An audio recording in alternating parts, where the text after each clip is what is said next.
অবৈধ নির্বাচনে কিভাবে একজন বৈধ মেয়র হইতে পারে, ঠিক আছে? এই প্রশ্নটা কিন্তু সবাই করতেছে। এবং আজকে যদি ইশরাক হোসেন এই মেয়রের শপথ নেন, তবে অন্য অন্য যে সিটি কর্পোরেশনগুলো আছে যেখানে আপনার যারা হারছিল তারাও কিন্তু এটা নিয়ে প্রশ্ন উঠাইবে এবং তারাও বলবে যে আমাদেরকেও এই মেয়র পদ দিতে হবে। প্রিয় দর্শক, আসসালামু আলাইকুম। বিএনপি নেতা ইশরাক, যাকে সবাই এক নামে চেনে জনতার মেয়র। তো এইটা আসলে ঢাকার অনেকগুলো কারণ আছে, তার ভিতরে সবচেয়ে বড় কারণ হচ্ছে গত 17 বছর আওয়ামী লীগ আমলে যেভাবে তিনি নেতৃত্বের পরিচয় দিচ্ছে, এই জন্য কিন্তু মানুষ তাকে অটোমেটিক তারা মেয়র হিসাবে মাইনে নিচ্ছে এবং তাকে মেয়র হিসাবেই সবাই চিনে। ফ্যাসিস্ট পতন হওয়ার পর আমরা সাম্প্রতিক সময় দেখলাম আদালতের রায়ে ইঞ্জিনিয়ার ইশরাককে মেয়র হিসেবে ঘোষণা করে। তো ঘোষণা করার পরও ওরকম এটা নিয়ে ওনার কোনো মাতামাতি ছিল না, এই নির্বাচনকে কেন্দ্র করে উনি মেয়রের শপথ নেবেন, তো এই ধরনের আলোচনাও কিন্তু ওনার ভিতরে ছিল না। তো হঠাৎ করে আমরা দেখতে পাইলাম গত 2 দিন ধরে উনি আসলে আন্দোলন শুরু করছেন এবং এইটা মেয়রের পদ পাওয়ার জন্য বা মেয়রের শপথ গ্রহণ করার জন্য উনি আন্দোলন করতেছেন এবং তার যারা সমর্থক আছে তারা সবাই সিটি কর্পোরেশনের যে কার্যকলাপগুলো আছে সবগুলো তারা বর্তমানে স্থগিত করে রাখছে। তো এইটা আসলে হঠাৎ করে ইশরাক ভাইয়ের মাথায় কিভাবে আসলো? যেহেতু নির্বাচনটাই অবৈধ, সেই নির্বাচনে আপনি নিজেকে মেয়র হিসেবে দাবি করতেছেন এবং সেই নির্বাচনের সম্পূর্ণ নির্বাচন বৈধ অবৈধ আর আপনারটা বৈধ, এইটা আসলে কিভাবে সম্ভব আমি জানি না। তবে এই ধরনের কথা সোশ্যাল মিডিয়াতে হইতেছে, তাকে নিয়ে এই ধরনের সমালোচনা হইতেছে।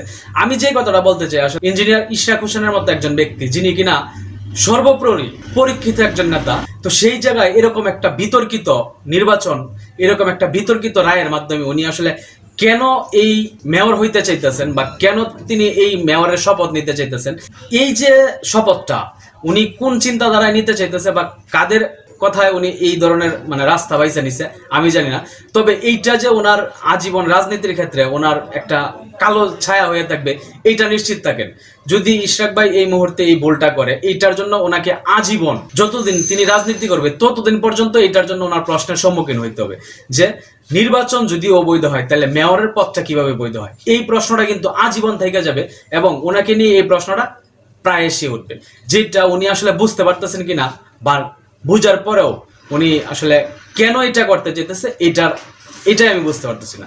ওনার মধ্যে একজন মানুষ যিনি সবার কাছে জনপ্রিয়, সবাই তাকে পছন্দ করে, উনি যদি এই সিটি কর্পোরেশনে নির্বাচন করেন এক কথায় কোনো হিসাব ছাড়া উনি জয়ী হইবেন, এটা নিশ্চিত। কারণ ঢাকার মানুষ তারা এতটাই পছন্দ করে এবং এতটাই ভালোবাসে।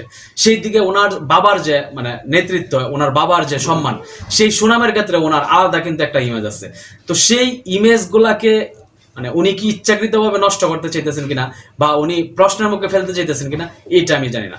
তবে উনি মনে হয় উনি যেহেতু একজন রাজনীতিবিদ, রাজনীতির খেলা আবার ভিন্ন, তো উনি কোন রাজনৈতিক চিন্তাধারা এটা আসলে সিদ্ধান্ত নিচ্ছেন এরকম একটা নির্বাচনের মেয়র হিসেবে উনি শপথ নিতে চাইতেছেন, তো এইটা আসলে মাথায় কাজ করতেছে না। তো যাই হোক, ওনারা রাজনীতিবিদ, ওনারা হয়তো ভালো জানেন। তবে সোশ্যাল মিডিয়াতে কিন্তু এটা নিয়ে সমালোচনা হচ্ছে এবং এই কথাটাই বারবার বেশি আসছে সোশ্যাল মিডিয়াতে যে অবৈধ নির্বাচনে কিভাবে একজন বৈধ মেয়র হইতে পারে, ঠিক আছে? এই প্রশ্নটা কিন্তু সবাই করতেছে এবং আজকে যদি ইশরাক হোসেন এই মেয়রের শপথ নেন, তবে অন্য অন্য যে সিটি কর্পোরেশনগুলো আছে যেখানে আপনার যারা হারছিল তারাও কিন্তু এটা নিয়ে প্রশ্ন উঠাইবে এবং তারাও বলবে যে আমাদেরকেও এই মেয়র পদ দিতে হবে।